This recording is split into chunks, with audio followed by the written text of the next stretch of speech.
Harka fuuni akkam jirtu kabajamtoota daawwattoota keenya kun qophii keenya mo'aa wayitaadha. Qophii keenya mo'aa wayitaawaa har'aatiin keessummaa isinii affeerree jirra akkuma beekamu. Kanaan duras keessummoota adda addaa yaada adda addaa irratti isinii dhiheessaa turuun keenya ni yaadatama. Har'as nama Waaqayyoo ergamaa Geetaahun Immiruu as istuudiyootti affeerreerra televezyiinii Ifa Fayyinaarra. Ergamaa Geetaahun waamicha keenya kabajanii as istuudiyootti argamuu keessaniif maqaa daawwattoota televezyiinii mo'aatiin guddaa galatoomaan isiniin jedha. Baga nagaan dhuftan. Baga nagaan nu eddanii isinis astinaa affeeruu keessaniif Waaqayyo isinaa eebbisu eebbifamaa. Ameen. Egaa akkuma beekamu weerarri vaayirasii koronaa kun addunyaas biyya keenyattis galee immoo erga yaaddoo ta'e ji'oota lakkoofsiseera. Kana wajjin wal qabatee hawaasi maal jedhaa cubbuu keenyatu nutti fidee Waaqayyo nu adabuu fi wantoonni jedhaman gaafa dubbatamanii hin dhaga'amu. Kana irratti yaadi keessan maali? Akkuma beekamu dhukkubni kun amma addunyaa kana irratti ka'ee COVID-19 kun uummata addunyaa kan yeroo kam caalaayyuu daran guddaa sodaachisee jira. Inni kun immoo beekaaf wallaalaa sooressa siyyeessaa moototaa xinnaaf guddaa abbootii aangoo addunyaa irra jiran kamiin iyyuu guddaa raaseera. Dhukkubni kun egaa dhukkuba weerara jaarraa 21ffaa amma keessa jirru keessaa ka'e keessaa dhukkuboota jiran keessaa dhukkuba baay'ee sodaachisaaf naasisaadha. Yeroo dheeraas kan turedha. Kanaaf dhukkubni kun namoonni egaa dhukkuba kana baqachuun hundumtiyyuu manatti galaniiru. Sababni isaa dhukkubni kun daddarbaa waan ta'eef namni hundinuu haga waldaa kiristaanaatti illee haga dhaabbata amantii garaagaraa haga waajjira mootummaatti baqatanii manatti galaniiru. Namni egaa akkuma tukaas ta'e yaada adda addaa kaasaa. Sababii cubbuu keenyaaf nutti dhufee sababa yakka keenyaaf adaba keenya kan jedhan jiru. Ani isa kana Waaqayyo al tokkoof isa dhuma ilma isaa Kiristoos Yesuusiin adabeera. Sababii dhukkuba dhala namaatiif sababa yakkaa fi hiyyummaa abaarsa dhala namaa irra jiruuf adabeera. Dhukkubni daddarbaan immoo har'a ka'e miti. Durumaayyuun ka'a. Innis dhukkuboonni garaagaraa addunyaa kana irratti yeroo baay'ee deddeebi'ee ka'aa tureera. Dhukkuboonni kun namoota hedduu gaaga'aa kan turanii, namoota hedduu fixaa kan turanii, dhukkuboonni baay'een maqaan isaanii hin beekamne jaarraa tokkoffaa kaasanii kaka'aa turaniiru. Antooniyeen kan jedhamu naannoo jaarraa tokkoffaa keessaa nama miliyoona 5 ol fixeera ka'ee addunyaa kanarratti. Smallpox kan jedhamu kan biyya Jaappaanitti ka'e vaayirasii biyya Jaappaanitti ka'e miliyoona 1 ol ka'ee fixeera. Akkasumas immoo Black Death kan jedhamu ka'ee innis yoo xiqqaate nama miliyoona 200 ol fixeera addunyaa kanarraa xarageera. Haa ta'u egaa namni yeroo baay'ee sababii adaba keenyaaf nuyi baay'een waan Waaqayyoon yakkineef nuyi waan Waaqayyoon baay'ee gaddisiisneef jedhanii namoonni baay'een hin haasa'u. Haa ta'u Waaqayyoo akkaataa barbaadeen namatti dubbatee nama deebisuu danda'a. Garuu Waaqayyoo dhukkubaan nama xaragee balleessa kan jedhu ani ilaalcha akkasii baay'een qabu. Kanaaf dhukkubni daddarbaan har'as boris ka'uu danda'a. Hamma Kiristoos dhufutti biyya lafaa keessa waan jirruuf dhukkuboonni beelli dhukkuba duwwaa miti kan addunyaa goola, waraannis addunyaa goola, siyaasni addunyaa goola. Kanaaf egar boris dhukkuboonni biraan ka'uu danda'u jechuu barbaadeeti. Kanaaf nuuni dhukkuba kanatu sana godhee dhukkuba kanatu kana godhee utuu hin taane nuun warri Kiristoositti amannee jirru maal keessa jirra akkamitti jirra sababii dhukkubni kun dhufeef maalitti jirra jennee teenyee of ilaaluutu nurra jiraata jechuudha. Sababni isaa Kiristoosii al tokkoof isa dhuma Waaqayyo Abbaan al tokkoof isa dhuma ilma isaa Kiristoos Yesuusiin nuuf kenneera. Inni sababa keenyaaf adaba fudhateera.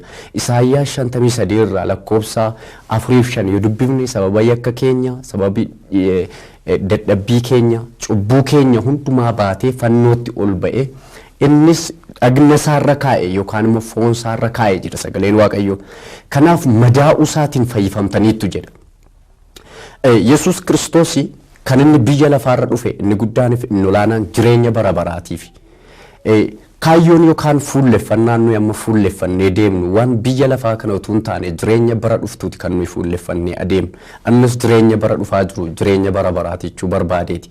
Kanaaf egaa nuun amma dhukkubni kun adaba, dhukkubni kun sana, dhukkubni kun kana jechuu dhiisnee akkamitti jirra jireenyi keenya kan jedhu teenyee ilaaluutu nurra jiraata jechuudha. Kanaaf dhukkubni har'as boris egeris ka'uu danda'a. Addunyaa kanarratti ka'ee weeraruu danda'a.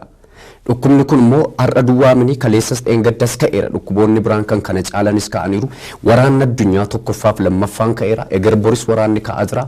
Kanaaf kana jechuun barbaada. Sababa cubbuu keenyaatiin miti. Sababa cubbuu keenyaan miti jechuu utuu hin taane Waaqayyo karaa barbaade dubbatee nama amansiisuu danda'a. Karaa barbaade namatti dubbachuu danda'a. Gaafan jedhu garuu Waaqayyo dhukkubaan nu adabu jechuu barbaadeeti ani. Dhukkubaan nu adabu Waaqayyo. Cubbuun keenya sababa guddateef Waaqayyo abbaan ilma isaa isa jaallatamaaf isa dhugaaf isa qulqulluu nuuf kenneera. Utuu sababii cubbuu keenyaaf dhukkuboota akkasii dhukkuboota addunyaa kana xaraga ta'ee Waaqayyo ilma isaa erguu hin barbaadu. Erguu hin danda'u. Kanaaf ani cubbuu keenyaaf isin jedhu cubbuu keenya malee isin jedhu. Maaliif namoonni ilaalcha baay'ee waan qabaniif ilaalcha baay'ee qabu. Inni kaan adaba jedha, inni kaan immoo adaba miti jedha. Angaruu kana hin jedhu adaba hin jedhu adaba mitis hin jedhu. Sababni isaa adaba yoo hin jedhe Waaqayyo abbaan ilma isaa nuuf kennee in adabu. Yoon adaba miti jedhe immoo addunyaan kun waan isheen keessa jirtu iyyuu beekamaadha. Kanaaf garuu nuun kiristiyaanonni addunyaa kanarra jirru Yesuus Kiristoos eenyuuf akka ergame, Yesuus Kiristoos eenyuun akka ta'e, akkamitti akka ergame, cubbuu keenya hundumaa akkamittiin akka ofirra kaa'e beekuutu nurra jiraata jechuun barbaadan. Amantoonni gaa jireenyuma qajeelaa jiraachuun akkamiin jiraachaa jirra jennee of ilaaluutu nurra jiraata. Of ilaaluutu nurra jiraata. Tokko akka nuyi dammaqnuuf ta'uu danda'a. Dammaqsituu ta'uu danda'a. Baay'ee gaariidha gaa. Macaafa qulqulluu irratti yoo dubbisnu gaa akka waldaattis akka dhuunfaattis Waaqayyoo waan gochuuf jedhu tokko dursee hin dubbata. Hin dubbata. Kanaaf waa'ee dhukkuba kana isin akka dhuunfaattis ta'e akka waldaatti waan dhageessan qabdu turtanii. Waa'ee dhukkuba kana Waaqayyoo waama tokkoyyuu natti hin himne. Waaqayyo dursee dubbachuu danda'a, eeyyee dursee dubbachuu danda'a. Addunyaa kanarratti namoonni Waaqayyotti dubbate namoonni bebbeekamooniif gurguddoon jiru. Ani garuu akka dhuunfaa kootti rakkinoonni gurguddaan dukkanni akka jiru dubbadheera waldaa kootti yookaan waldaa keenya irratti garuu dhukkuba kana akkasii ka'a jedheen dubbanne ani. Kanaaf namoonni Waaqayyo immoo itti dubbatu jiraachuu danda'a kan itti dubbates jira biyya garaa garaa irratti jechuudha. Rakkinoota gurguddaa keessaa gaa kunis rakkoo adda ba'ee dhukkuba hin jenne malee dukkanni guddaan rakkinni guddaan rakkinni biyya kana raasu irra caalaa naannoo 2010 gara dhumaan ayyaadadha rakkinoonni gurguddaan asa deemaa akka jiran waldaa irratti bahee dubbadheen ture jechuudhaan. Ergasii immoo maal gochaa turtan? Ergasii gaa kadhachaan ture rakkina kanaaf kadhachaa jirra. Egaa Waaqayyo rakkina kana caalu namoota in oolcha jedheen yaada. Rakkinni kana caalu in oolcha Waaqayyo waan haaraa godha. Egaa weerara COVID-19 kana wajjin wal qabatee waldaaleen cufamaniiru beekamaadha. Akka waldaa keessanitti maal hojjechaa jirtu? Akkuma jalqaba kaasne weerarri kun egaa addunyaa kana kan mataa dhukkubseedha. Inni kun nama hundumaa manatti kan galcheedha. Egaa nuun akka waldaa keenyaatti amantoota keenya irratti labsii baasne namni hundinuu mana isaatti akka kadhatu karaa foddaa televiizinii keenyaa immoo akka nu hordofan ajaja dabarsineerra jechuudhaan akka isaan Waaqayyoon kadhatan mana isaaniitti nuyis karaa qaqqabuu nurra jiraatuun qaqqabne karaa miiseejii ta'u karaa akkasumas immoo foddaa TV ta'u karaa adda addaa kan ta'uudhaan namoota keenya qaqqabne kadhachaa fi jajjabeessaa jirra jechuudha amantoota keenya. Baay'ee gaariidha.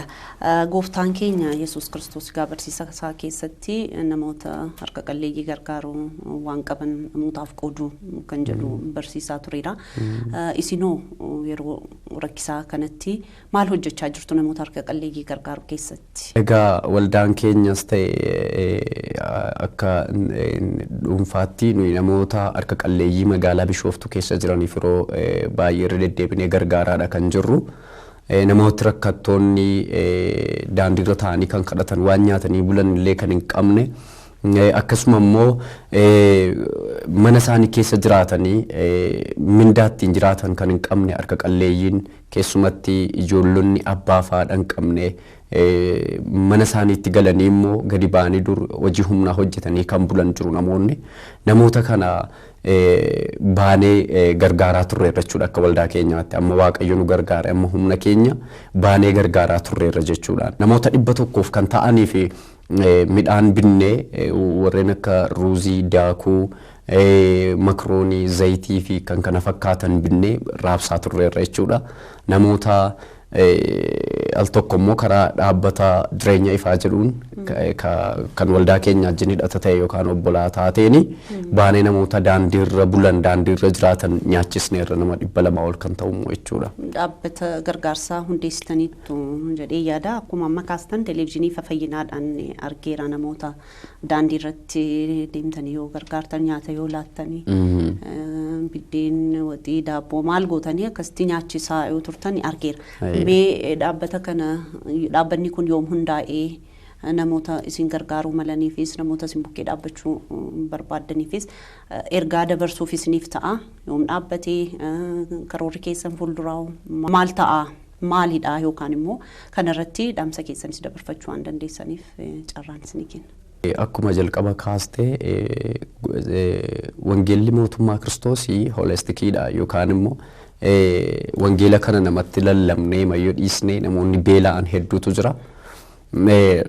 Namoota beela'an kana bira ga'uun immoo dirqama. Kanaafi dhaabbanni kun kan inni jalqabe dhaabbata jireenya ifaa kan jedhudha. Aduma manaa koo wajjin yeroo dheeraa nuuni har'a duwwaa gargaaraa turre waggoota 3 arfan dura darbanis gargaaraa turreera. Aduu ayyaanaa nuyi baay'inaan mana noolluu irra caalaa. Aduu ayyaana faasikaa ayyaana gannaa ayyaana waggaa haaraa namoota daandiirra bulanaadha manaa koo wajjin deemnee nyaachisna namoota mana amantaa jala jiran iddoo tokkotti deemnee magaalota keessaa walitti qabnee deemnee nyaachisna akkasumas immoo wanta uffata tokko illee qabnee dhannee uwwisna jechuudha amma dandeenyu immoo waaqayyo nu gargaare egaa teenyeetti yaannee maaliif silayyuu kana gochaa jirra maaliif wanta gochaa jirru kana gara dhaabbataatti hin geddarru gara dhaabbata gargaarsaatti hin geddarru jennee teenyee mari'anne waggaa mana keessaa naannoo ji'a torbaffaa kana keessa jechuudha naannoo ji'a torbaffaa kana keessa laayisensii isaa ji'a 3 process goone laayisensii isaa waaqayyo nu gargaaree mootummaarraa fudhanne dhaabbata kanas waldaamatti maxxansinee dhaabbata kanaan socho'aa kan jirru jechuudha. Egaa akkuma laayisensii kanaan fudhanneeni dhukkubni kun addunyaa kana weerare biyya keenyas akkasuma weerare jechuudha. Kanaaf dhaabbanni kun egaa dhaabbata ijoollee abbaa fi haadha hin qabne akkasumas immoo dubartoota hiyyeeyyii ta'an baadiyyaa irratti immoo wangeelli kun akkuma ittiin fuunee seenuurra dhaabbata kana bukkee qabne fuunee dhandhee gara booddeetti jechuudha naannoo bishaan hin jirre mul'atumti keenya akkas ture naannoo bishaan hin jirre bishaan baasne naannoo namoonni beela'anii jiran wanta isaan nyaatan qabne uffatallee qabne deemnee dhanne yokka kanatti dhanne namni si fudhachuu danda'a wangeela lallabuuf illee jechuudha. Kanaaf akka kanatti jechuudha kan nuyi dhaabbata kana jalqabne isuma duraan hojjechaa turre gara dhaabaatti geddarre yookaan gara dhaabbataatti geddarre dhaabbanni kun egaa fuula duratti biyya kana keessatti hojii guddaadha kan inni hojjetu jennee abdii guddaa qabna. Sababni isaa waldaan Kiristoosii wangeela duwwaa lallabdi miti isa kaaniin illee bira ga'uutu qaba namoota beelaan namoota dheebotan namoota daaran bira ga'uu qabdi. Kanaaf dhaabbanni kun illee duukaama yoo socho'e hojii guddaa hojjeta jenneeti. Kanaaf booddeetti wanti jiru waan abdachiisaadha jechuun booddeetti akkuma nama jedhee baadiyyaas haa ta'u magaalaa iddoo wangeela fuunee deemnutti dhaabbata kanallee bukkee maqamnee fuunee deemne namoota gargaaruudhaaf ijoollota gargaaruudhaaf mana barumsaa warra barachuu hin dandeenye illee achumaan immoo mana barumsaa ijoollota hiyyeeyyii ta'an yeroo dhiyootti akka jalqabnu dhaabbatuma kanaa wajjin mul'ata qabna piroojeektii isaa yookaan proposaalii isaa hojjenneerra kanaa wajjin wal qabata jechuudhaan. Naannoodhuma Bishooftuutti fi egaa hojiin kun kan inni jalqabu waldaama keenya wajjin deema waan ta'eef guutummaa saba kanaa saba Oromoof Oromiyaa kanarra darbee immoo akka Itoophiyaatti illee hojii guddaa hojjeta jenneeti kana duwwaamini naannoo biyya Keeniyaatti illee hidhata yookaan immoo intini waan jalqabne qabna jechuudhaan dhimma kanaa wajjin wal qabate akkas jechuudha.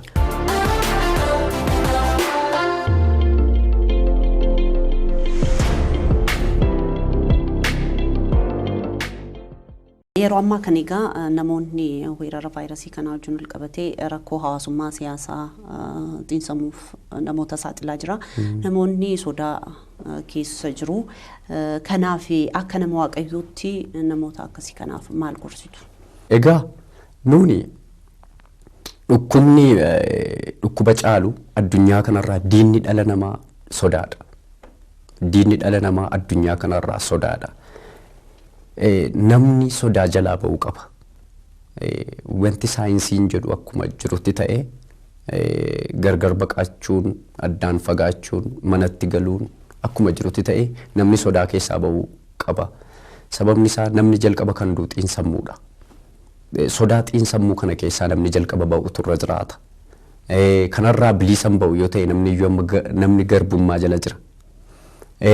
Kanaaf namni tokko jalqaba kan inni garboomu waanuma kamiinuu kan inni garboomu sodaadhaan. In sodaatu taanaan waan hundumaa cabsee ba'uu danda'a. Kiristaanonnis warri Kiristoositti amanatan, warri Kiristoos duukaa deddeebi'an, warri fuula isaanii Kiristoositti galagalfatanii dhaamsan qabuuf in sodaatu yoo ta'e namooti baay'een amma kan isaan dhukkuba adda addaaf saaxila ba'anii sababii sodaataniifidha. Kanaaf in sodaatu yoo ta'an ammayyuu sichi dhukkuba kana vaayirasii kana duwwaamni yookaan immoo koronaa vaayirasii duwwaamni dhukkuba biraaf illee saaxila ba'uu danda'u jechuudhaan. Kanaaf namni isa jalqabaa waaqayyoon kadhachuu turre jiraata. Inni lammaffaa sodaachuu dhiisee gara fannoo Kiristoos ilaaluu turre jiraata jechuudhaan. Gara dhukkubaa utuu hin taane gara fannoo Kiristoos isa 2020 har'aa fannifame sana ilaaluu turre jiraata. Namni yoo isa ilaale hin fayya. Akkuma sagaleen waaqayyoo jedhu Museen gaafa sabni Israa'el bofa sanaan hiddame dhumarratti waaqayyoo qorichuma bofuma sana qoricha godhe. Isa sibiila diimaarraa sibiila boorrajjiirraati tumii sibiila sana fannisittiin jedheen waaqayyoo Museedhaan lafa onaatti namni bofa kana ilaale fayyuu danda'a jedheen. Kanaaf sabi suni warri bofaan hiddaman baay'een isaanii sana uleema sana ilaalan uleema sibiilarraa hojjetamee fannifame sana ilaalanii isuma ilaalanii fayyan. Bara kakuu haaraatti immoo Kiristoos Yesuus qaama foon cubbuu hin hojjenne kanaan dhufeera biyya lafaarra. Egaa namni fannoo irratti har'ayyuu fannoo Kiristoos namni ilaale fayyuu danda'a. An kanatti lamana baay'ee. Kanaaf madaa usaatiin fayyifamtan waan jedheef namni sodaa jalaa ba'uudhaaf namni gabrummaa sodaa jalaa ba'uuf garbummaa cubbuu jalaa ba'uuf garbummaa dhukkubaa jalaa ba'uuf fannoo Kiristoos ilaaluu turre jiraata jechuudha. Kanaaf namni hundinuu mana isaa taa'e gara namaa utuu hin taane gara mootummaayyuu gara mootummoota addunyaa kanaa beektota dokteerota addunyaa kanaa utuu hin taane gara qoricha bara baraasa ta'e gara Kiristoos ilaaluu turre jiraata. Fooniifis lubbuufis inni fayyina waan fayyina ta'eef jechuudha. Kan biraa cufamuu waldaalee kiristaanaa wajjin wal qabatee amantoonni gara waldaa deemaa jiranii waldaa yoo deemnu immoo jireenya hafuura amantootaa in hara'a. Amma immoo hafuurri jireenya hafuura amantootaa miidhamuu danda'a. Kanaaf jireenyi hafuura amantootaa akka hin miidhamneef maal hojjechaa jirtu? Egaa akkuma jalqaba yoo kaasee mana namootaatti kadhannan jajjabeessina karaa adda addaa karaa miidiyaas karaa sooshaal miidiyaas jechuudha. Bilbila samma dandeenyeef hin bilbilla. Namoonni baay'een immoo miidiyaa hafuuraa kana illee ilaalanii jajjabaatu garuu kan miidiyaanis biraan geenyee jiru. Dhaamsini isaan kanaaf qabu namni waldaa kiristaanaa jechuun mana miti. Namni tokkummaan yoo walitti dhufe waaqayyoon yeroo waaqessu jireenya hafuuraa isaa hin haareffamu. jireenya hafuuraasaa waan haareffamuuf namni yeroo walitti dhufu haa ta'u gaa amma ji'oota murtaa'eedhaaf namni gargar faca'ee mana isaa taa'aa jira. Akkuma jalqaba kaasee namni isa jalqabaa waaqayyoon ilaaluutu irra jiraata. Waldaa kiristiyaanaa jechuun immoo mana utuu hin taane nama. Waldaan kiristiyaanaa manas teessee waldaas dhufte waldaama. Yoo mana teesses yoo waldaa dhuftes mana kan barbaachisu garuu tokkummaadha. Tokkummaan barbaachisaadha ta'uu gaa yeroo rakkinaa kana keessa immoo yoo mana taa'ees lafa sin lamaaf sadii taatanii walitti qabamtanitti maqaa kun walitti qabamtanitti sin gidduutti argamadha. Maqaa kootiin jedha malee warra iddiriif sibsaba walgahii gidduutti utuu hin taane maqaa kootiin kan isin walitti qabamtan anis gidduutti argamadhaan. Kanaaf faamilii mataanee yeroo waaqayyoon waaqessinu maqaa waaqayyoon yeroo walitti qabamnu maqaa waaqayyoon yeroo tokko taanee fuula waaqayyoo barbaannu waldaa kiristiyaanaa jedhama. Waldaa ishee manaa jedha Phaawulos yeroo dubbatu yeroo baay'ee ergaa isaa keessatti jechuudha.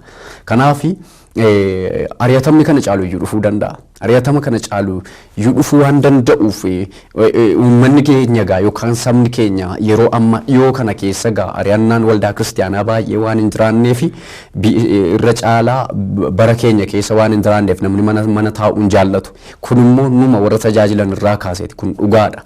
Tokkummaan barbaachisaadha. Tokkummaan walitti dhufne waaqayyoon waaqessuun waldaa kiristiyaanaa dhaquun barbaachisaadha. Haa ta'u malee rakkinni kun immoo waan ka'eef kan biyya tokko kan waldaa tokko utuu hin taane guutummaa addunyaati weerarri kun.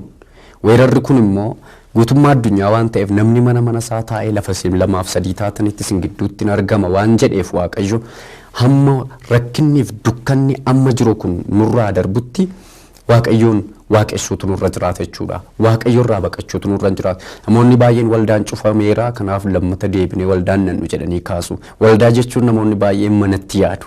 Waldaa jechuun mana miti. Waldaa jechuun nama. Waldaa jechuun nama warra dukkana keessaa ifatti ba'anidha.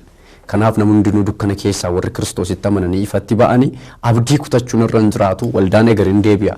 Kan hin deebine lapheedha. Waldaa ishee Kiristoos qabu sanaadha. Waldaa ishee Kiristoosiin of keessaa qabdu sanaadha. Kanaaf Phaawulos yeroo dubbatu akkas jedhaan Galaatiyaa 1:20 irratti 2:20 irratti kana booddee anatu jiraatame sana keessaa Kiristoostu jiraata jedhaan. Kanaaf Kiristoosiin iddoo biraan jiru. Kiristoos iddoo biraan jiru. Kiristoos nu keessa jira. Kiristoos tokko keenya keessa waan jiruuf isuma sana Kiristoos isa nu keessa jiru sana manuma keenya keessa teenyee dammaqsuutu nurra jiraata jechuudhaan. Kanaaf abdii kutachuun nurra jiraatu waldaan immoo hin deebi'a. Baay'ee gaariidha. Yeroo baay'ee haala qalbatamaa amma arginuuni waldaalee kiristaanaa keessatti namoonni akkuma jettan waldaa dhaqanii waaqeffachuu sagalee waaqayyoo dhaga'u malee yeroo baay'ee manatti kadhachuu anaanis waaqayyoo na dhaga'a. Waan jedhu yeroo baay'ee mul'atu. Namuma tajaajilu tokko ergamaadhuma geetaawwan qofarraa waa dhaga'ee waa fudhee gala hiikamni isaanuma gara isaaniitiin gara keenya dhufa malee nutis fayyineerra waaqayyoo anaanis na dhaga'a waan jedhu yeroo baay'ee amma amantoota keessaa waan badaa dhufe natti fakkaata. Akka arginutti akka taajabnutti jechuudha. Namni maal godhaa yoo dhukkubsates gara waldaatti fiiga. Yoo rakkates gara waldaatti fiiga. Maal dhaga'uuf jireenya hafuuraa sana dhugumaan waaqayyoo wajjin jireenya keenya sana guddifachuuf utuu hin taane rakkoodhuma ammaaf jireenyuma foonii keenya kanaaf waan tokko fudhatanii galu. Isayyuu ofii keenya kadhanneetu hin ta'in namni waaqayyoo tokko tajaajilaan tokko naa kadhatee kara isaatiin furmaata argadhee tajaajiltoonni gara tajaajiltootaan hin dhufu jechuu koomiti. Garuu waa hunda maal goonaa namootuma waaqayyoo jedhamanii waaman irratti gatuutu mul'ata waan akkasiitu mul'ata ture. Amma immoo waldaan cufamee hunduu manatti galeera. Kanaaf yaada kana kaasee gaaffii kana kaasee jechuudha. Kanaaf amma akka kaastanitti immoo waldaa jechuun nama jechuudha malee mana miti isa jedhu irratti akka stress gootanii naa dubbattanii barbaadeeni maaliifi haalli amma kiristaanummaan amma jiru amantoonni amma jiru xiqqoo sanarraa waan galagalli natti fakkaata bakka namootuma waaqayyoo qofa irratti xiyyeeffachuu malee anis nan danda'a waaqayyoo nan dhaga'a nan kadhadha mana kootti jedhanii hamlee godhachuun kun mataa isaattuu waan laafaa dhufe natti fakkaata. Amma immoo televiziiniin chaanaaliin hafuuraa kun baay'inaan banameera. Kanaaf gara isaaniitti fiiguu gara sana dhaquu malee yeroo baay'ee ofii keenyaan anaanis na dhagaa waaqayyo anis amanee fayyeera kanaaf jilbeenfadhee kadhachuun qaba waaqayyo wajjin yeroo fudhadhee waan jedhuun qabu ammasin yeroo ammaa kanatti kadhachaa turtanii kadhannaarras jirtu nutu garuu baay'een keenya nuuf kadhatanii jennee waan dhiisnee teenya faatu jira kanaaf achirratti nutu gama kanaanis ergaa dabarsitanii amantootaaf. Nuuni kiristiyaana jechuun hiikamti kiristinnaa kiristiyaanummaan kaatedraala miti kiristiyaanummaan mana miti yookaan immoo gimbii ijaaramee jiru miti kiristiyaanummaa jechuun dhaabaa amantiis miti. Waaqayyo guyyaa tokko iyyuu kiristiyaana jedhee nama waamee hin beeku. Kiristinnaan yookaan kiristiyaanummaan jireenya Kiristoos hirmaachuudha. Jireenya Kiristoos kan hirmaate immoo tajaajila duwwaa miti. Yookaan immoo hundumti keenya luboota mana qulqullummaatti hundumti keenya luba baaneerra Kiristoosiin. Amanaas ta'e inni wangeela qabatee madaraka irra dhaabbatee lallabu. Tajaajila jechuun immoo ani waanan raajii dubbadheef ani waanan ba'ee wangeela lallabeef ani dura bu'ee waanan geggeesseef ani jaarsa waldaa waanan paasterii luba waanan ta'eef wangeelaawii waanan ta'eef mini. Tajaajilaan hundumti keenya akka amana baay'ee waaqayyo amanaan barbaadu. Hundumtu waaqayyo tajaajilaa barbaada. Dukka buutuu barbaada waaqayyo. Namoonni baay'een gaa amma akkuma atuu kaaste dukka buutota miti amanaa ta'anii taa'uu barbaadu. Kanuma keessa ergaan dabarsu yoo jiraate waaqayyo namoonni amanaa akka ta'u dukka buutuu akka ta'u malee dhaqaati macca hundumaa barsiisaa dukka buutuu koo godhaa jedhe malee amanaa koo godhaan jenne. Maa inni mee garaagarummaan isa gidduu jiru akka ta'uuf isa dukka buutuu jechuun amma hundumtuu dukka buutuu jechuun Kiristoosiin kan dhaga'u Kiristoos irraa kan baratu jechuudha. Dukka buutuu jechuun Kiristoosiin kan hordofu akka fayyisaa lubbuu isaatiitti Kiristoosiin amanee fudhatee jireenya bara baraa kan qabaate jechuun Kiristoosiin kan hordofu jechuudha. Amma kiristiyaanummaa jechuun gooftaan kiristiyaana jedhee hin beeku. Kiristiyaanummaa isa jedhu kana biyya Anxookiyaa keessatti utuu isaan walitti qabamanii ergamoonni yookaan bartoonni utuu kadhataa jiranii jarri kun Kiristoosiin waan fakkaataniif har'aa kaasanii kiristiyaana jedhaman ittiin jedhanii. Kiristiyaanummaa nuti moggaafate nama biraatu nu moggaase. Haa ta'u garuu dukka buutuu jechuun yookaan kiristiyaana jechuun jireenya Kiristoos kan hirmaate jechuudha. Sagaleen Waaqayyoo maal jedha sitti fakkaata? Ani jireenya inni bineensi yookaan immoo inni hattuu sun hatuu qaluu balleessuudhaaf dhufeedhaan. Ani garuu hoolotaaf jireenya kennu jireenya duwwaa miti jireenya irraa hafaa kennuuf dhufee jedhaan. Kiristiyaana jechuun jireenya irraa hafaa kan qabu jechuudha. Jireenyi irraa hafaan jireenya bara baraati. Kanaaf namoonni baay'een yeroo sichi ilaaltu nama jireenya Kiristoos hirmaateen fakkaatu. Amma gooftaan keenya Yesuus Kiristoos waa'ee sanyii qamadii dubbata. Sanyiin qamadii tokko lafa buutee yoo duutee biqiltee ijaan godhattu taate sanyii baay'een godhattu jedhaan sanyiin godhatudha. Yoo lafa bu'ee yookaan biyyoo keessa bu'ee hin biqilu yoo ta'e sanyiima tokko hafee ta'a. Sanyiima tokko ta'ee hafa. Yoo biyyoo keessa bu'ee du'e garuu maal ta'a? Hin biqila, hin guddataa, hin daraaraa, sanyii baay'ee godhata.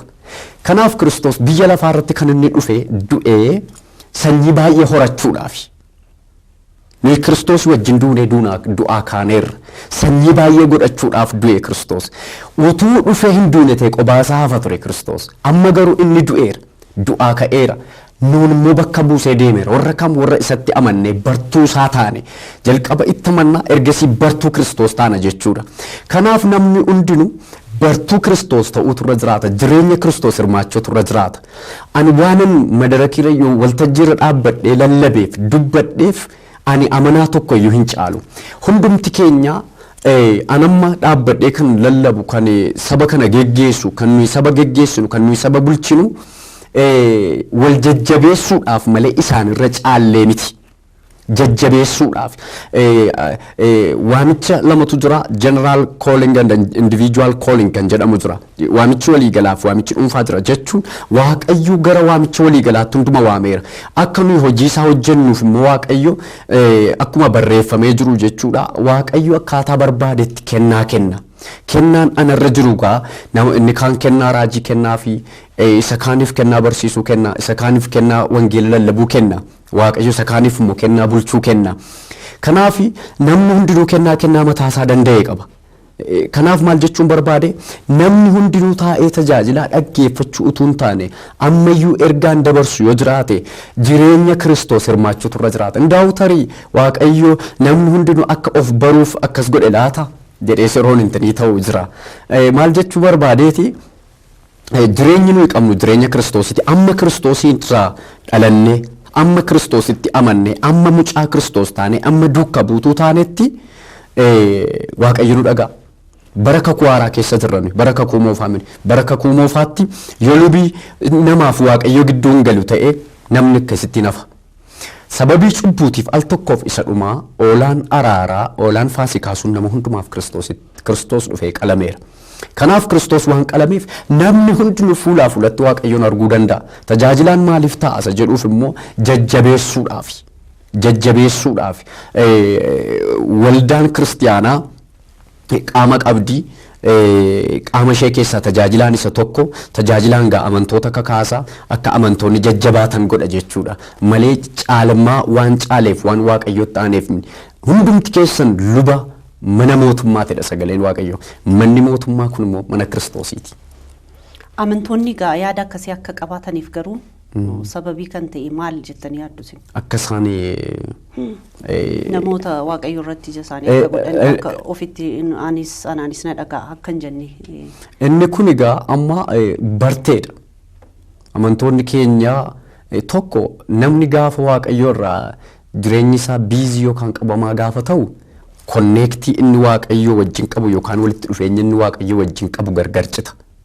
Baay'ee namoota keenya biyya kana iyyuu wayyaa amma biyya biraa yoo fudhatte namni hundi Waaqayyoon dhiiseera. Waldaa kiristiyaanaa kan dhaqu gara biyya bakkee kanatti baay'inaan warruma wangeela kanatti lallaban isaanii iyyuu muraasa. Biizii ta'anii jechuudha. Baay'een isaanii biizii waan ta'aniif carraasa jalqabaa waaqeffannaaf yookaan Waaqayyoof kennuu dadhabuu isaaniiti. Inni kun yeroo hundumaa tajaajila akka giddu galeessaatti ilaalu. Giddu galeessi garuu tajaajilaa min Kiristoosidha. Namaaf Waaqayyoo gidduu kan jiru jechuudha. Amanaan maaliif akkas ta'e isa jedhuu fi amanaan waama tokko hin qabu ofii isaatii biiziidha. Darbee ofitti amanamuu dadhabuu isaati. Ni jalqabaa biizii ta'a. Namni gaafa biizii ta'aa deemu, namni gaafa kadhannaa dadhabaa deemu, hafuurri isa keessa jiru dadhabaa deema, hafuurri isa keessa jiru du'aa deema. Kanaafi tokko inni jalqabaa biizii ta'a. Inni lammaffaa immoo bakka akkuma kanatti waan amananiif jechuudhaan akka kanatti amanu bakka tajaajilaa duwwaa dhagaa anaan dhaga'u waan jedhu yaada akkasii waan qabaniif.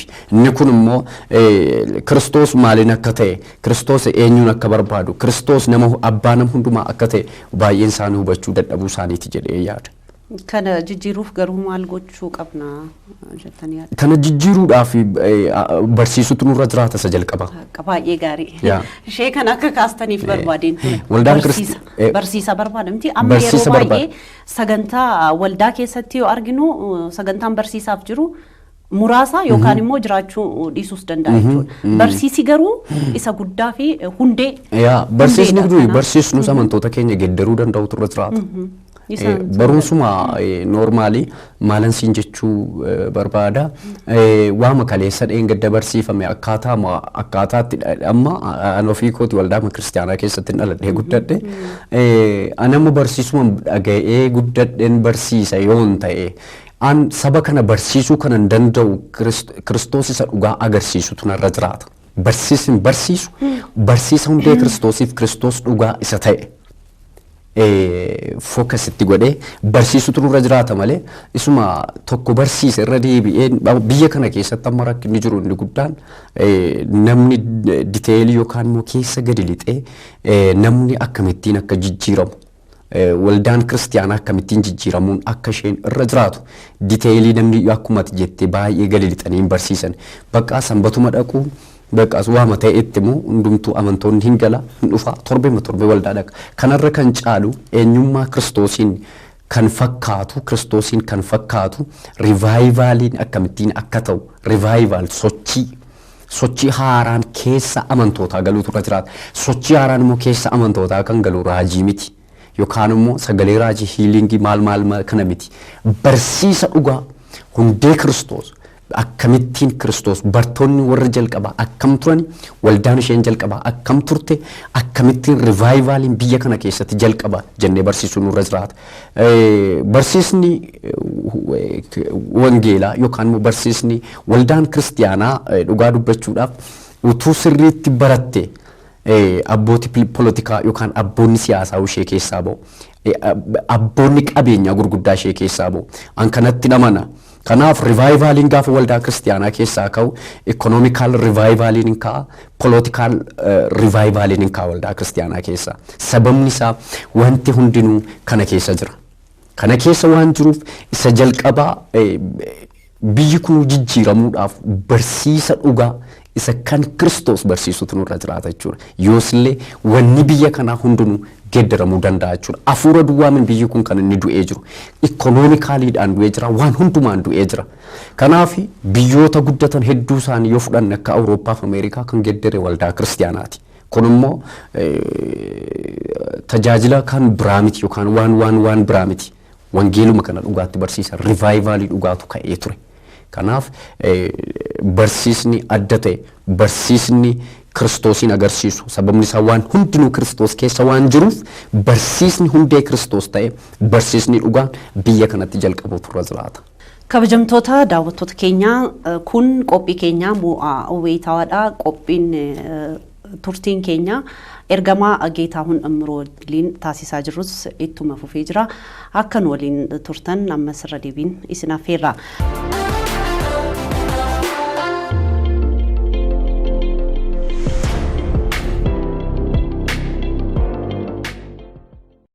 Baay'ee gaariidha. Namoonni yookaan immoo amantoonni yeroo ammaa jiran baay'inaan raajii irratti kan xiyyeeffatanii dhaga'uus kan barbaadan raajiidhuma dhaga'anii fudhatanii galuudha malee sagalee waaqayyoo maaltu lallabamee waan jedhu irrattis baay'inaan namni fookas hin godhu. Yeroo ammaa haala qabatamaa dhugaa jiru ofumarraayyuu kaasee yoon dubbadde jechuudha. Kanaaf kana jijjiiruuf maaltu barbaachisaa akkuma jettan barsiisa. Walitti fufiinsaan barsiisuu macaafa kanarraa wantoota jiran sirriitti amantoonni akka gadi fageenyaan beekan gochuutu eegama jechuudha. Isinirraas barbaachisa jechuudha. Inni kaani raajii kanarratti yeroo baay'ee namoonni raajiin dhaga'u. Garuu wanti suni hin raawwatu. Akkana siitaa yookaan fayyiteetta wanta akkasii hin dubbatama. Garuu wanti sun immoo hiikamee dhugumaan wanti sana namni dubbatameef sun isarratti mul'atu. Maa inni sababiin kana? Raajii jechuun akkaataa hedduun hiikama. Fakkeenyaaf conditional and unconditional prophecy yookaan covenant kan jedhu jira. Raajiin irra caalaan isaa kakuudha. Raajii jechuun immoo dubbachuudha. Irratti confess gochuudha. Waaqayyo waa'ee kee dubbachuu danda'a. Fakkeenyaaf Waaqayyo saba Israa'eliin Museedhaan Waaqayyo akkas jedhe. Saba kana fuudhii ba'ii. Saba ofiitis biyya kanaa aniin galtaa. Saba kanas hin galchitattiin jedheen. Museen kan inni dhaga'ee ba'e biyya kanaa aniin galuudha. Saba sanas biyya kanaa aniin galchuudha. Museenis sabni sunis hin galle garuu biyya kanaa aniin. Museen dhaqee hin baanaa hin deemnattiin jedheen Waaqayyotti dubbate. Museenis saba sanaaf ofiis fuudhee ba'e garuu hin galle sabni sun. Inni kun raajiin akkasii waan biyya lafaati. Raawwachuus dhiisuus danda'a. Sababni isaa Museen hin galles hin gashides karaa irratti hafe jechuudhaan. Kan garuu raajiin hin hafne yookaan raajiin utuu hin xumuramin hin hafne unconditional yookaan immoo haalli kamiyyuu kan hin hambisne. Inni jalqabaa Yesuus Kiristoos akka inni dhufee dhalatu raajiin dubbatameera karaa Isaayyaas raajichaafaa. Inni kun dirqama. Hinafu. Inni lammaffaa hin dhufe Yesuus Kiristoos hin dhalate. Inni lammaffaa akkuma dhufee dhalate kana ol deebi'ee lammaffaa deebi'ee akka inni dhufu raajiin dubbatameera. Inni kun haalli kamiyyuu nan bisu. Raajii garuu mana siin ijaara, makiinaan sii bitaa. Inni kun waan biyya lafaati. Wanta biyya lafaa waan ta'eef ati cimtee ittiin raajii sitti raajame sana atis cimtee eeggattu yoo ta'e kan sochoosusi raajii raajame sana kan sochoosusi yookaan wanta dubbatame sana kan sochoosusi raajiin natti dubbatameera itti galtee yoo rafte waaqayyo sana keessa hin jiru. Maaliin sochoosa kadhannaadhaan? Kadhachuudhaan sochoosuu sirra jiraata. Kadhachuu sirra jiraata. Ga'een raajii dubbachuudha. Nuun warri itti dubbatame immoo raajiin natti dubbatameera jennee gallee rafuun nurra hin jiraatu. Raajiiwwan dogoggoruu danda'a, maal ta'uu danda'a, maal ta'uu danda'a. Fakkeenyaaf amma nama tokko dhukkubsatee dhufee kadhadhee fi fayya jedhee galee du'uu danda'a. Inni kuni hin fayyita itti dubbattee galee du'uu danda'a. Amma fakkeenyaaf inni kuni yeroo sanaaf fayyuu dandeessa. Waaqayyo beellama hin butu. Namicha sana yeroo itti sassaabu ga'ee immoo ga'ee jennaan har'ayyuu fuudhuu danda'a. Beellama hin butu Waaqayyo. Dhukkuba sanarraa garuu fayyiseera. Dhukkuba sanarraa garuu fayyisuu danda'a Waaqayyo. Amma si fayyisee galtee du'uu dandeessa yookaan galee du'uu danda'a namichi sun. Sababni isaa beellama butuu hin dandeenyu nuuni. Abbaan beellama Waaqayyoodha waan ta'eef kan nuyi dubbannu immoo dhukkubii kan fooniiti malee kan lubbuu miti. Raajiin nuyi raajnee namni fayyuu danda'ani dhukkuba lubbuuti inni guddaan. Inni guddaan namoonni nama biyya lafaa keessaa dhufanii waldaa kiristiyaanaa keessatti kan baay'een fayyan jiru. Fayyan yeroo hin jedhu foon duwwaa miti. Jireenya bara bara akka fayyisaa lubbuu isaaniitti Kiristoosin argatanii kan fayyan jiru. Du'a jechuun isa kanaadha. Du'a jechuun akkamis biyya lafaa kanarraa namni yoo baay'ate waggaa 80 yoo baay'ate 80 yoo intilii ta'e 70 haga 80 caalaan jiraatu namni. Isa foonii kana namni kamiyyuu hin du'a namni waggaa 1000 jiraatu hin jiru. Namni hundinuu hin du'a namni hundinuu hin darba. Garuu inni guddaan barbaachisaan namni dhufee gooftaa Yesuus Kiristoosin akka fayyisaa lubbuu isaatti fudhatee amanuu du'a bara bara du'a lamatu jira. Du'a fooniif du'a hafuuraa waan jedhamu jira. Du'i foonii jira, du'a hafuuraa jira, du'i bara baraa jira. Du'a sadiitu jira. Du'a fooniin jedhamu kuni Addaam sababii yakka godheef, Addaam sababii cubbuu godheef biyya lafaa kana irratti sakaraasaa du'i foonii biyya lafaa irratti dhufe. Du'a hafuuraa inni jedhamu immoo Addaam yeroo Waaqayyo wajjin gargar ba'e sana walitti dhufeenyi Waaqayyoof nama gidduu jiru addaan citee ture. Addaan hafee ture. Du'a bara baraa kan jedhamu sun immoo jireenya bara baraa keessatti du'u. Jireenya bara baraa qabbana bara baraa qooda argatan Kiristoosii wajjin qooda jiraatan gara gaannam dhaquu jechuudha. Gannata dhaquu dhiisanii gara gaannam dhaquu jechuudha. Gannata jechuun mootummaa Waaqayyoo waan ta'eef. Kanaaf egaa akkaataa kanaan ilaaluu dandeenya. Kanaaf dhimma raajii irratti kanan jedhu kanaadha. Walumaa galagaa amma akka kaastanitti raajiin bifa lamaan jettanii kaastanidha. Walumaa galatti maal barbaada amma amantoonni barsiisa sasila jenne irratti wantoota kana irrattis barsiisuu barbaada jechuudha. Amma garaagarummaan unconditional prophecy fi conditional prophecy garaagarummaan kana gidduu jiru maali jedhee yoon beeku ta'een fayyita jedhamee galee namni tokko yoo na jalaa du'ee maal na gochuu danda'a waldaa kiristaanaadhaayyuu na baasuu danda'a jechuudha. Dhugaadha dhiisu namoonni kanaan dhiisan hedduutu jira. Kanaafan jedha kanaafan kaasees mata duree keenyaan alayyuu ba'aa jirra garuu kanaafan kaasee namoota bira garuu wanti kun ga'uu qaba waanan jedhee yaadeef. Kanaaf walumaa gala macaafni qulqulluu maal jedha? Sagalee Waaqayyoo kun maal jedha? Waa'ee raajii, waa'ee kadhannaa waan jedhu hundarratti maal barbaachisaa? Barsiisni barbaachisaadha. Itti fufiinsaan kennamuu qaba inni jedhu baay'ee barbaachisaadha. Barsiisni kennamuutu irra jiraata waldaa kiristaanaa keessatti. Namni immoo raajiin tajaajila waldaa kiristaanaatti kennamu keessaa qaamuma tokkodha. Namnis raajii bakka har'aa raajii dhaga'uun dhaqa jedhee waldaa dhaquun irra hin jiraatu. Sababni isaa wangeelli kuni isin jalqabaa raajii irra caaluudha. Raajiin immoo biiroo kitaaba qulqulluu keessatti barreeffaman shanan keessaa isa tokkodha. Kanaaf Efesoon 4:11 irratti akkuma barreeffamee jiru Kiristoos Yesuus hin dhufe hin du'e ol ba'ee du'ee ergi du'aa ka'ee ol ba'ee boojuu booji'ee waldaa kiristaanaaf kenne jedhaan. Boojuudni booji'ee kenne isa kaanii fi warra kaaniin ergamoota, warra kaaniin raajota, warra kaaniin hojjetoota yookaan lallaboota wangeelaa, warra kaaniif tiksee, warra kaaniif barsiisaa godhe jedhaan. Warri kun hundinuyyuu qaama wangeela kanaati. Namni yeroo baay'ee raajii bakka inni kan balaaleffatu jira. Raajii inni kaan immoo kan raajiif jedhee waldaa dhaqu jira. Wangeela barsiisuun kutaa tajaajilaati. Lallabuun kutaa tajaajilaati. Geggeessuun kutaa tajaajilaati.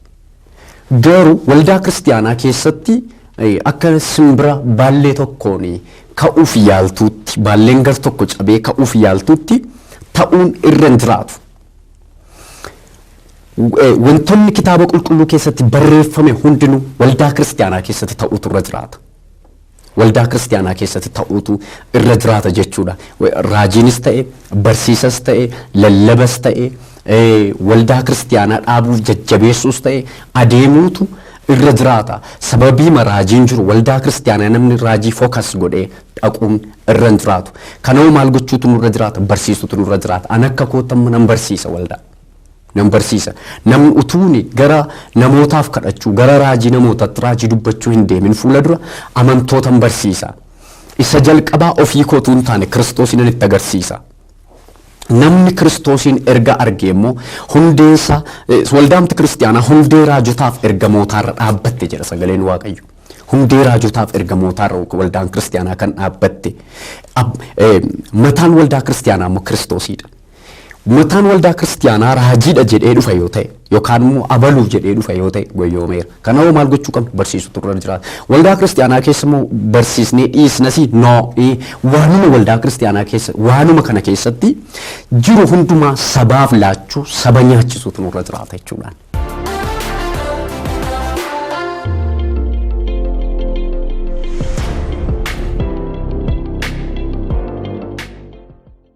Dhukkubni vaayirasii koronaa kun akkuma mootummaarraa ogeeyyota fayyaarraa odeeffannoo dhageenyutti of eeggannoo barbaada. Harka dhiqachuu, walirraa fagaachuu wantoonni jedhamaniin ka'u.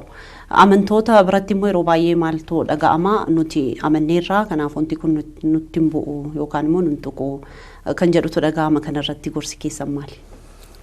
Hundumtuu amanneerra isa jedhu kana dhugaadha. Amanneerra Kiristoosiin fayyineerra jireenya bara baraa qabna. Dhimma amma argiteetta yoo ta'e inni jalqabaa dhaamsan dhaamu Kiristoositti amanuudha. Inni jalqabaa kadhachuudha, sodaachuu dhiisuudha. Inni harka dhiqachuu, walirraa fagaachuu maal jechuu jedhan sana nan deeggera. Sirriidha. Sababni isaa dhukkubni kun hin darba. Waldaa kiristaanaa immoo kan dhufu hundumtuu amanaadha yoo jenne hundumtuus amanaa miti. Hundumtuu immoo amanees miti. Kanaaf isa dhiqachuu isa walirraa fagaachuu isa maalii sana akkuma jirutti ta'e inni akkuma jirutti ta'e mootummaan inni jedhutu akkuma jirutti ta'e ani kanan jedhu ni guddaan fi olaanaan gara Waaqayyootti siquudha. Waaqayyotti maxxanuudha. Of eeggachuun gaarii moo gaarii miti isa jedhu of eeggannaan nama golga. Of eeggachuun dhiqachuun baay'ee qulqullummaa keenya nu barsiise. Uummanni keenya inni kaleessa nu biratti gaa baay'ee baratamaa miti. Manni fal'aanaa waa nyaachuun baratamaa miti. Kanaaf dhukkubootuma vaayirasii kana COVID-19 kana duwwaaf utuu hin taane dhukkuba biraarraallee akka oolluuf nu fayyada. Ani waa tokko nan amana. Waaqayyo HIV fayyisee dhukkuba kamiin hin dadhabu. Fuula Waaqayyootti HIVnis qufaanis yookaan utaalloonis tokkuma. Fuula Waaqayyootti. Ani isa kana nan deeggera. Garuu inni qulqullummaan, inni dhiqachuu, inni maali akkuma jirutti jira.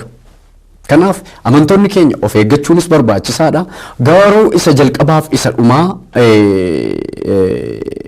Waaqayyotti amanachuudha. Waaqayyotti amanachuu jechuun immoo waldaa dhaquudhaa isa jennus rakkisaadha. Rakkisaadha. Akkuma amma waa baay'ee kaasnee ilaalle inni kaan ofiisaati Waaqayyoon beekee dhaqabne inni kaan ofiisaati Waaqayyoon baay'ee beekee deema miti. Kanaaf isa inni qulqullummaan maal inni dhiqachuu sun akkuma jirutti ta'ee inni guddaan diina keenya isa ta'e sodaa jalaa ba'uudha. Amantoonni kun sodaachuu dhiisuudha. Egaa waldaan kiristiyaanaa immoo jabaachuu turre jiraata. Waldaan kiristiyaanaa immoo Waaqayyoon waaqessuu turre jiraata inni guddaan. Hubannoon hawaasaa gaadha jettu maal taajjabdan? Hubannoon hawaasaa baay'ee ga'a miti ammayyuu akkuma duraatti ol keessa deemaa jiru. Akkuma duraatti ol keessa deemu ol keessa maal ta'u hubannoon hawaasaa baay'ee ga'a miti garuu hubachuu turre jiraata. Ani kanan jedhu hundumaa caalaa dhugaa dubbachuuf hundumaa caalaa sodaa keessaa ba'uu qaba uummanni keenya. Bakka dhukkuba kanas si fixaa, dhukkuba kanas si ajjeesa, dhukkuba kanas si fixaa ka jedhu kana keessaa ba'uu turre jiraata. Garuu of eeggachuun dirqama. Hubannoo hawaasaa cimsuuf maal hojjetan akka ollaa keessanitti hawaasa gaafa jennu hawaasa keessa amantoonnis jiru.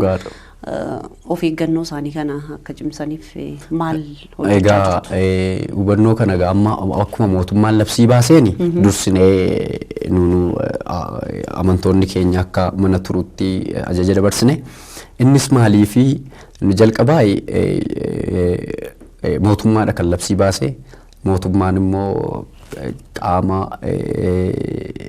Waaqayyo kaa'e keessaa isa tokkodha. Egaa mootummaan kan inni waldaa kiristiyaanaa cufaa jedhee utuu sakaaniif ta'e cufuu dhiisuu dandeenya. Fakkeenyaaf amma maayinni lola ari'atama jibba waldaa kiristiyaanaaf utuu ta'e cufuu dhiisuu dandeenya. Inni kun immoo akkuma addunyaatti waan ta'eef dursineeti kan nuyi tarkaanfii kana fudhanne. Kanaaf mana isaatti akkan of eeggatu warra of hin dandeenye immoo gargaaruudhaani of eeggannoo akka godhuudhaaf yaa'u yeroo baay'ee dabarsine irra jechuudha. Dabarsaas jirtu baay'ee. Dabarsaas jirra jechuudha. Yeroo rakkisaa kana gaa darbuuf waltumsuun wal bira dhaabbachuun tokkummaan barbaachisaadha. Kanaaf walitti dhufeenyi waldaalee kiristiyaanaa fi amantoota gidduu jiru yeroo rakkisaa kanatti maal ta'uu qaba jettu? Dhugaadha. Amma tokkummaan gargar diigameera. Tokkummaan kan waldaa kiristiyaanaa kan hawaasummaa kan biyyaa baay'een isaa gargar hafeera. Garuu tokkummaan kuni Waaqayyoon gargaara dukkanni kun hin darbaa ifni hin dhufa. Ifa dhufu kana keessatti namoonni hamileedhaan illee kan du'an jiru baay'een isaanii hamileedhaan baay'een isaanii dadhabaniiru hamileedhaan baay'een isaanii bututaniiru. Hamileen hawaasaas ta'e hamileen amantoota keenya jabaachuu turre jiraata. Maaliifi dukkana kana garas ifa guddaatu jira. Yeroo hundumaa akkasiin jedha dukkana kana garas ifa guddaatu jira. Keessumaa biyya kanaaf dukkana kana garas ifa guddaatu jira. Tokkummaan isaa bakka sababii dhukkuba kanaaf gargar hafuun irra hin jiraatu. Yoo qaamaan wal biraan ga'u ta'eeyyuu yoo harka waliin qabu ta'eeyyuu yoo tokko ta'ee waaqeffataan jiru ta'eefiyyuu wantoota amma miidiyaanis jiru sooshaal miidiyaan jira intarneetiin jira wantoonni adda addaa jira kanaan illee wal jajjabeessanii tokkummaa walii iddootti eeguun barbaachisaadha. Maaliifi seexanni yeroo kamiiniyyuu kan inni barbaadu tokkummaan barbaadu. Tokkummaadha kan seexanni jibbu. Seexanni gaafa dha'uu barbaadu isa jalqabaa tokkummaadha. Tokkummaan gaafa dha'u immoo hin bittimmaa namni hin diigama. Kanaaf seexanni karaa akka hin eegganneef karaa danda'amaa ta'e amantoonni keenya wal dubbisuu wal arguutu irra jiraata jechuu barbaadaan. Walitti dhufeenya waldaalee kiristiyaanaa gidduu jiru garuu maal fakkaata? Wal cimsuu wal jajjabeessuu irratti jabaadhu waliin jechuu irratti waliin dhaabbachuu irratti. Inni kuni kan nuun amma akka fakkeenyaatti nuun amma miidiyaa keenya irratti namoota waldoota garaagaraa irra jiran kamiiniyyuu finnee tajaajilchiisaa jirra. Inni kun immoo tokkummaa waldootaa akka jabaatu akka cimuufi namoonni illee kana arganii akka isaan jajjabaataniif akka isaan tokko ta'aniif waldaan kiristiyaanaa yeroo kam caalaa tokko ta'utu irra jiraata. Utuu dhaabaan waliin qoodin maanne utuu doktiriiniin waliin qoodin utuu maaliin jedhin tokkoof tokko kan irratti fuulleffachuun irra jiraatu waldaan kiristiyaanaa diina keenya isa ta'e diiyaabiloos irratti xiyyeeffachuutu nurra jiraata. Namni barsiisaaf shaakalaan garaagara ta'uu danda'a. Namni ilaalchisaa garaagara ta'uu danda'a. Garuu dhimma Kiristoos irratti, dhimma waldaa kiristaanaa irratti, dhimma wangeela lallabuu irratti namni maal ta'u turre jiraata. Waldaan kiristaanaa tokko ta'u turre jiraata jechuudhaan. Amma garuu walitti dhufeenyi isin gidduu jiru cimaadha jechuu dandeenya moo dadhabaadha? Nuun amma akka magaalaa Bishooftuu jirrutti akka waliigala. Akka waliigalaatti gaa amma namni baay'ees wal argaa jiru. Garuu namoota wajjin bilbilaan kan wal arginu qabna nuun akka keenyatti. Isuma koronaa kana wajjin wal qabateetu hin ta'in isuma durayyuu. Isa dura gaa amma waldaan kiristaanaa tokkummaanis jira, tokkummaanis hin jiru. Garuu sababni isaa biyyi kuni waan hundumtuu biyya kana keessatti haaraadha.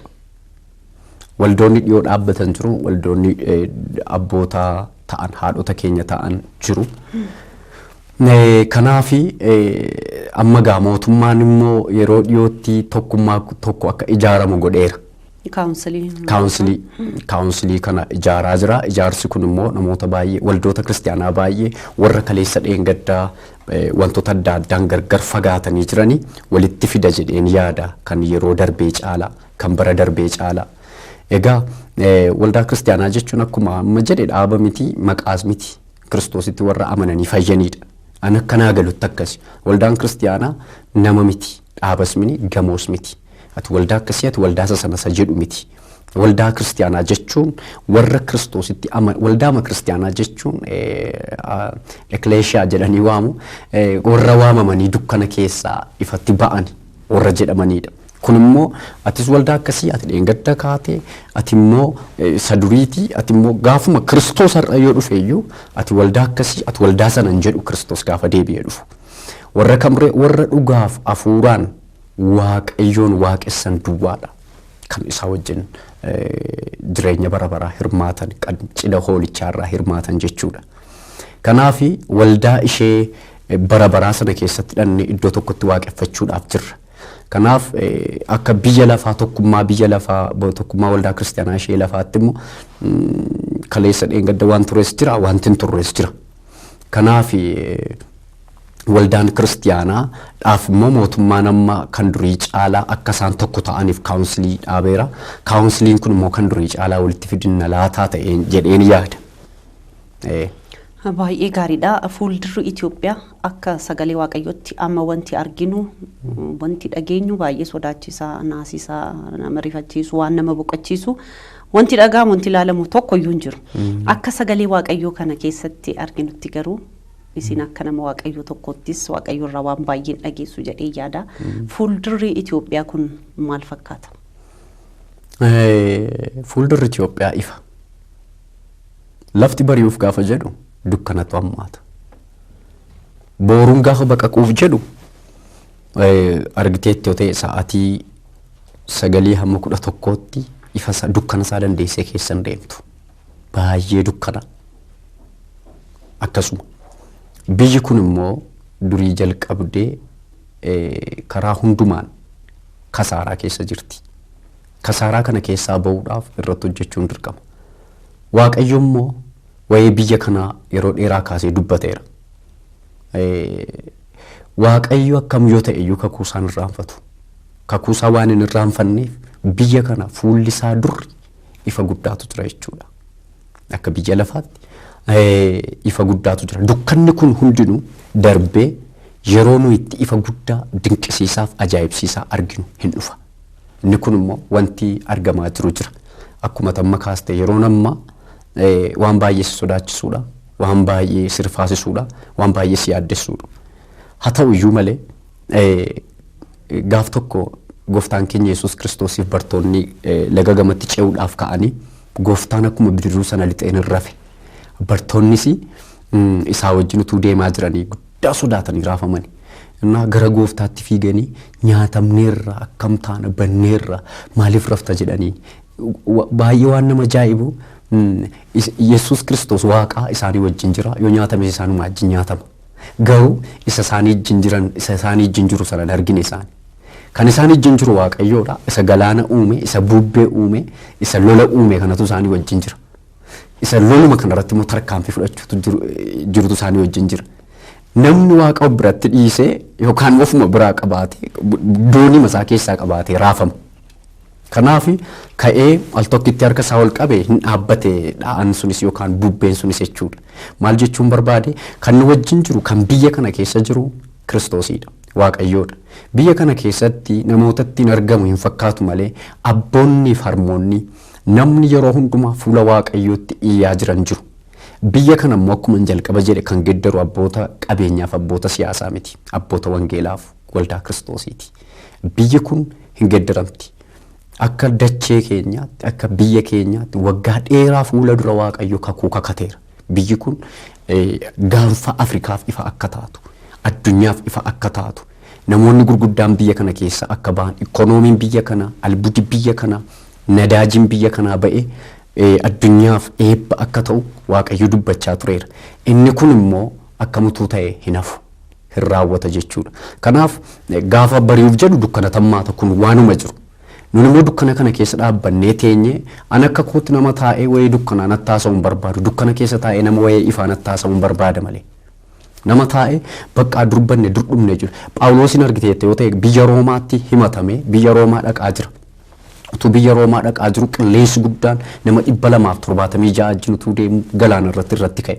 Warri kaan nyaata isaanii, qodaa isaanii hundumaa fuudhanii galaanatti naqan. Bakka abdiin qabnu sichi jedhanii.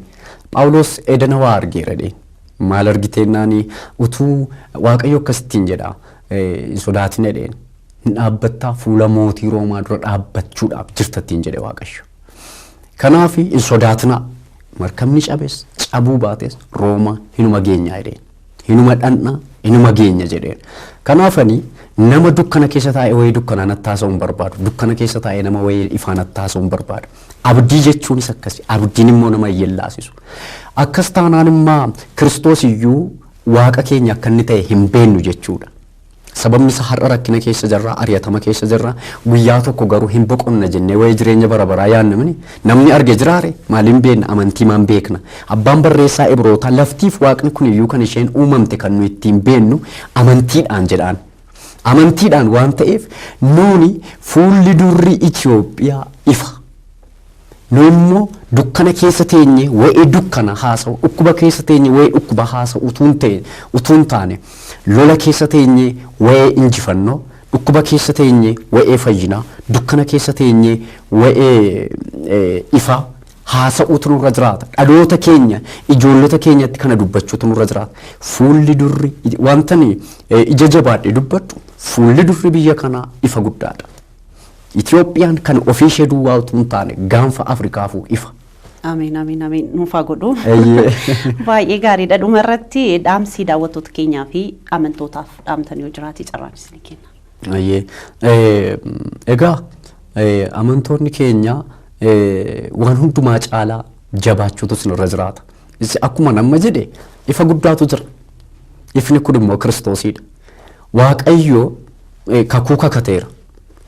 Amma imala jalqabneerraa imalli nuyi jalqabne ce'uudhaaf imala jalqabne Waaqayyo immoo galaana kana irratti nu liqimsiisu hin ceena dukkana har'aa in ilaalina lola har'aa in ilaalina Waaqayyo jira mana keessan teessanii iddoo adda addaa teessanii karaa adda addaa teessanii warri miidiyaa kana hordoftan hin sodaatinaa diinni keenya inni guddaan COVID-19 yookaan immoo corona virus utuu hin taane sodaadha. Sodaa keessaa ba'a. Waaqayyo isin gargaara. Waaqayyo waan haaraa godha. Jabaadhaa. Isa hundumaa caalu garuu kadhadhaa. Yeroon kun isinii fi yeroo kam caalaa yeroo isin itti of ilaaltanidha. Yeroo isin gara Waaqayyoo ilaaltanidha. Yeroo isin kaleessa dheengadda eessa akka turtan ilaaltanidha. Kanaaf jabaadhaa kadhadhaa injifannoon kan keenya. Ergamaa Geetaahun Imruu nama Waaqayyoo televezyiinii ifa fayyinaarraa as istuudiyoo dhuftanii yaada bal'aa kana nu qooduu keessaniif guddaa galatoomaan isiniin jedha. Egaan kabajamtoota daawwattoota keenyaa qophiin mo'aawii taawaa har'aa kana fakkaata ture. Torban immoo keessummaa biraa isinii qabannee dhiyaannaa torban nagaa isiniif haa ta'u nagaatti.